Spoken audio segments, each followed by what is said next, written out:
মাৰ্ঘেৰিটাৰ vegan India মা health care therapy চেণ্টাৰৰ তৃতীয় বৰ্ষপূৰ্তি অনুষ্ঠান বৰ্তমান সময়ত ৰোগ নিৰাময়ৰ ক্ষেত্ৰত বহল সমাধিত চিকিৎসা পদ্ধতি হৈ পৰিছে থেৰাপি চিকিৎসা পদ্ধতি বহু দুৰাৰোগ্য ৰোগীও থেৰাপি পদ্ধতিৰে চিকিৎসা কৰি আৰোগ্য লাভ কৰিবলৈ সক্ষম হৈছে মাৰ্ঘেৰিটাৰ ভিগেন ইণ্ডিয়া মা হেল্থ কেয়াৰ থেৰাপি চেণ্টাৰে 3 বছৰে বহু ৰোগীক আৰোগ্য কৰি তুলিবলৈ সক্ষম হৈছে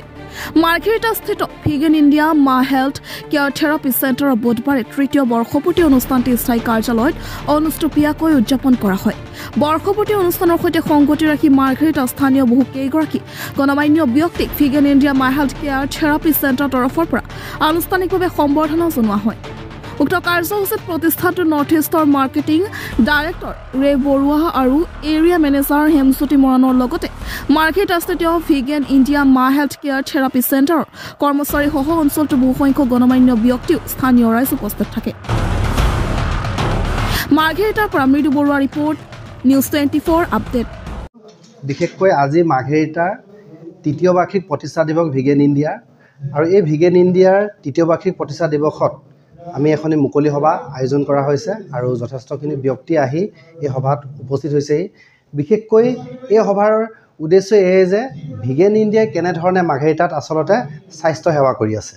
আৰু ভিগেন ইণ্ডিয়াই 3টা বছৰত প্ৰায় 10,000 মান ব্যক্তিক এতিয়ালৈকে বিনামূলীয়াকৈ চিকিৎসা দিছে আৰু বিনামূলীয়াকৈ চিকিৎসা দি 80% মানুহক যিসকল ব্যক্তিয়ে ইয়াত সম্পূৰ্ণভাৱে চিকিৎসা গ্ৰহণ কৰিছে তেওঁলোকে 80% ইয়াৰ পৰা সুস্থ হৈছে বুলি আমি জানিব পাৰিছো আৰু বিশেষকৈ 4জন ব্যক্তিৰ বাহিৰে ইয়াতে বাকি সকলো ব্যক্তিয়ে চিকিৎসা ল'ব পাৰে প্ৰথম গৰ্ভৱতী মহিলা দ্বিতীয়তে যাৰ পেচমেকাৰ লগোৱা আছে সেই ব্যক্তিজনে নোৱাৰিব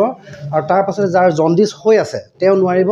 আৰু 4 নম্বৰতে হৈ গ'ল টিভি ৰোগ হৈ আছে তেওঁ নোৱাৰিব বাকি কেন্সাৰ পেচেণ্টৰ ইয়াত আহি চিকিৎসা ল'ব পাৰিব আৰু ইয়াতে বিশেষকৈ আমাৰ যিকিটা চিকিৎসা মগজিবুচন একুপ্ৰেছাৰ ক্ৰায়োপেটিক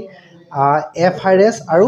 ফুল বডি মাসাজ চিকিৎসা দিয়া হয় আৰু এই চিকিৎসাৰ ফলত বিশেষকৈ মানুহে প্ৰিভেনশন চিকিৎসা পায় প্ৰিভেনশন ইজ এ বেটাৰ দেন কিউৰ যেটো চিকিৎসা ভিগেনে দি আছে তাৰমানে ভিগেনত বেমাৰ ভাল নহয় কিন্তু ভিগেনত আপুনি যদি FRS চিকিৎসা গ্ৰহণ কৰে তেতিয়া আমাৰ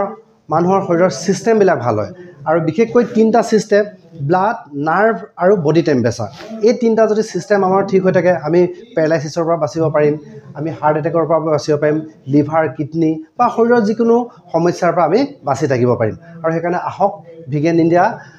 আপোনালোকে মাৰ্ঘেৰিটা চেণ্টাৰলৈ আহক বিশেষকৈ আমাৰ এতিয়াও থেৰাপি চিকিৎসাৰ প্ৰতি আমাৰ সমাজত যিমানখিনি আসলতে জ্ঞাত হ'ব লাগিছিল জ্ঞাত হ'ব পৰা নাই আৰু সেইকাৰণে মই আপোনালোকক আহ্বান জনাইছোঁ যে আজি এই মুকলি সভাৰ যোগেদি প্ৰতিষ্ঠা দিৱসৰ যোগেদি যে আপোনালোকে আহি বিনামূলীয়াকৈ চিকিৎসা গ্ৰহণ কৰক আৰু নিৰোগী আৰু সুস্বাস্থ্যৰ গৰাকী